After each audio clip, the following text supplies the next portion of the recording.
one match that is, of course, everyone's very keenly wanting to, waiting to see unfold is the one that's going to happen on the 18th, which is Bengaluru versus Chennai.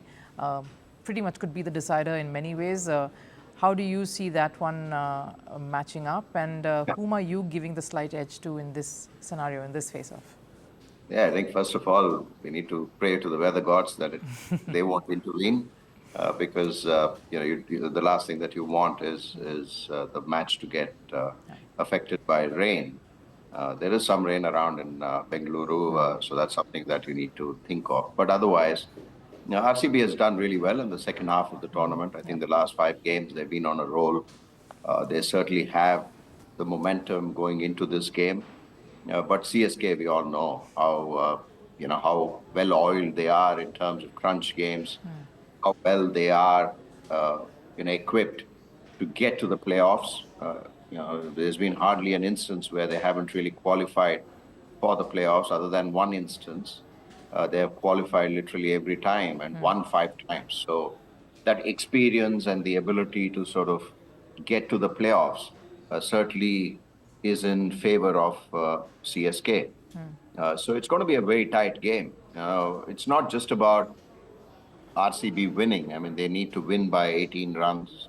They need to win in 18.1 overs, which is not that much of an issue, because it's just this game. They're not, they don't need to depend on other results. Yes. So that's one good thing for RCB. So it's all in their control. They've done really well to get to this stage. It's going to be a 50-50. I can't really call it who it's going to be, but I think even if RCB win that game, I still feel that CSK will get to the playoffs. I don't think it'll be one of those where they'll be able to get there with the net run rate. That's how I see it. But it's going to be a very close game. Would you reckon that it's time for the governing body to sit down again and see, because we're seeing a drastic shift in the way T20 is, being played now. It's almost very baseball-like. Do you see them coming, and would you want a rule change and for these things to be a little less skewed compared to what they are now? See, first of all, I think we need to maximize the boundaries. Number one. I know you can't change the stadium. You don't have a choice. The maximizing the boundary, I mean, the dugouts that are there are now taking up a little bit of space. Maybe sacrifice a few seats, take the dugout into the stands, make sure that the playing field is clear of any obstructions. Then you have that 3-meter space that you need to give for photographers, for any emergency movement, plus the 3 meters that you need after the advertising boards to the row, which means that you can literally have the boundary 6 to 7 meters or maybe 8 meters from the fence, which today, I guess, it's much shorter. So maybe that's one. I know it's not going to change the way the batters are batting. I mean, they don't really look whether it is a 60-yard boundary or a 80-yard boundary. They're hitting it in the stands, but at least that will give some sort of a semblance of support to the bowlers. Number one. Number two, I think, T20 is all about batting, but also maybe in the power play, we need to sort of look at how we can bring the bowler into the game. Maybe the ball can have a slightly higher seam, because today the ball hardly swings. So that's something that I think you can look at. So these two maybe to start with, and then see how it goes, because it's important to have the bowlers in the game. Otherwise, it's I've been sort of suggesting or talking about it on commentary as well, saying some games have become like book cricket. You open the book we used to play as a kid. Yes. in with friends. So it's become like that. So and sometimes the zero is taken away from the book. So it's a bit of a challenge when you don't get a wicket and you're hurting, and it certainly is demoralizing for a bowler.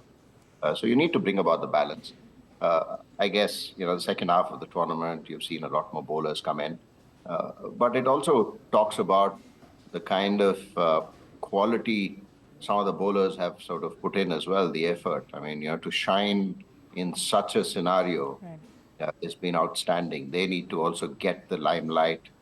Yes, the batters are getting all the limelight. Yes, the purple cap is there, but I think some of the bowlers who haven't picked up the wickets, but they have bowled really with their heart out, certainly need a mention.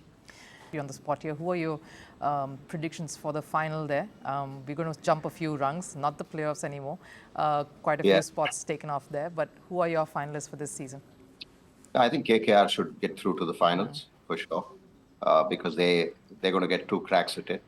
The way that they are playing, they still don't have a couple of players in top form, which is not a bad thing. People like Mitchell Stark still hasn't fired for KKR. Rinku Singh hasn't really been the Rinku Singh of last season. So in that sense, they still have a few players who need to put their hand up. They've done it in, very sporadically, but if you look at the ability and the quality that they have, you would have expected a lot more from them. Of course, Rinku didn't get too many opportunities because Sunil Narayan literally dominated this Tata IPL, not just with the ball, but also with the bat. So I think KKR should get through. The other team would be very interesting because it's still open. It can be both Chennai and RCB qualifying. You never know. If SRH falter, I know we are doing this talk before the SRH game against GT, and if SRH lose both the games, then it could be RCB, Chennai, RR, and KKR qualifying. And if RR don't win their game against KKR, and if RCB lose to Chennai, then Chennai could be playing KKR in that qualifier.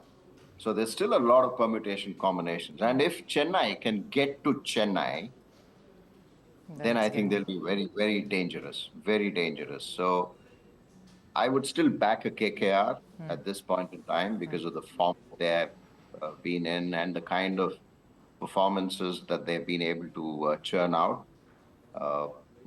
Everyone's doing really well. Should do it, although they'll certainly miss Phil Salt for the playoffs. But they have Gurbaz, who sort of is a like-to-like for a Salt. So in that sense, I think Phil Salt will certainly be missed, his form. But I certainly believe that KKR have it in them to go all the way. All right.